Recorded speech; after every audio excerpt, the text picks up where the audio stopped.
Framed, Part 19A. 23rd of June. Cars today, Jaguar XJ 4.2 V8 Sovereign, Barry and Tone from the insurance.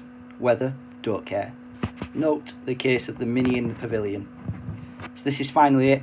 This is the day that the Snowdonia Oasis Auto Marvel officially ceased trading as a garage. At first I didn't believe what Terrible said about Dad. I couldn't ask Minnie about it because she's younger than me, she shouldn't have to know sad things. I wanted to ask Mam, but she was always busy with Max, so I went and knocked on Marie's door. She didn't answer, so I knocked again. Still no answer. Knocked again. This time she came out. "What?" she said. "Do you want?" "Do you know where Dad is?" "Dylan, this door is locked. It's been locked for weeks. Can you figure out why?" "I think I know where he is. It's locked because I don't care. I don't care about him, you, the garage, Mam, anything. Go away." She slammed the door. I knocked again. She started screaming. Mam came running up the stairs with Max on her arm. "Dylan, what are you doing?" "Trying to talk to Marie." "Well, she doesn't want to talk to you. Let's go." Marie must have heard because she stopped screaming. The bedroom door opened a crack and her arm shot out like two white tentacles and plucked Max away from Mam. Then the door shut again. Mam didn't even blink. Like this happened all the time. "Dylan," said Mam, "Marie's a teenager. Lots of teenage girls get grumpy and we just have to live with that. It's a phase. All girls go through it." "All girls lock themselves away for weeks on end? Really?" "Leave it, Dylan." There was that flash of light from under the door again. Then the door opened and the two arms passed Max back to Mam. She cuddled him. She was going to walk away. I said, "Mam, can we go to Diggermania?" "Where?" "Diggermania, you know I know where it is. And I know what it is." "Well, can we go then?" "No." "Why not? It looks immense and..." "Just no." She was snapping now. There was a big fat tear lying on her bottom eyelid. "If I'm really good, can we go?" "That's enough, Dylan, alright? That's enough." And it was enough. Enough to tell me that she knew. Enough to tell me it was true. When I saw Barry and Tone's Jaguar turning up on the forecourt, I felt a bit more cheerful. At least they'd be happy that I found the car. And even though it's weird that Dad's only in Harlech, it's also good because it means that once I've sorted this car business out, we can go and tell him. I ran onto the forecourt. Tone handed me the car keys and asked me to fill her up.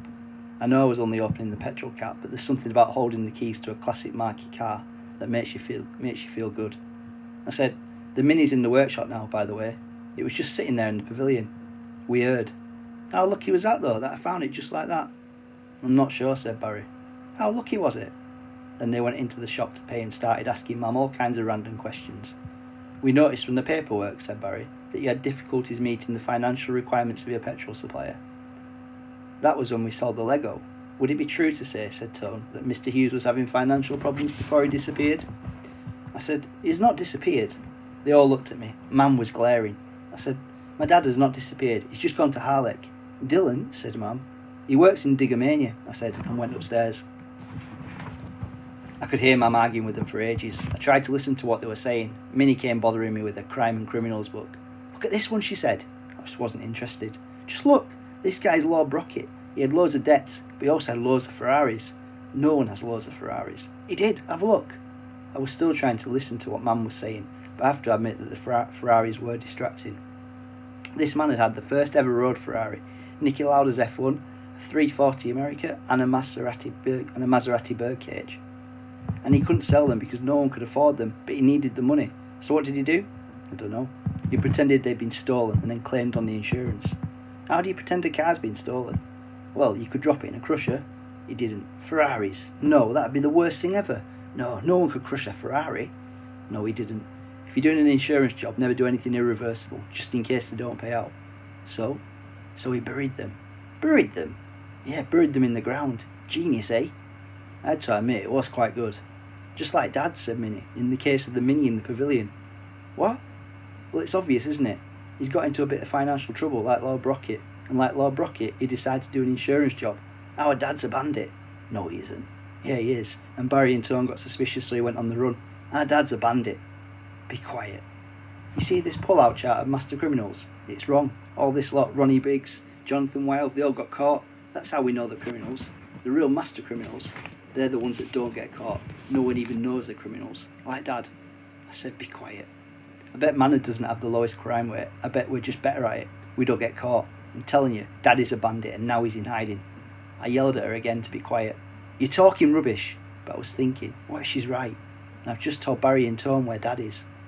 It got worse. After Barry and Tone had gone, Mam came upstairs and explained that they worked for the insurance company. They were pleased that the car had been found, but they didn't have to pay out. But now they had a number of other concerns. For instance, why had the car gone in the first place? Plus, they found out that Nice Tom had once tried to rob the garage he's now worked in, which they thought was a security risk. You're not going to sack Tom, said Minnie.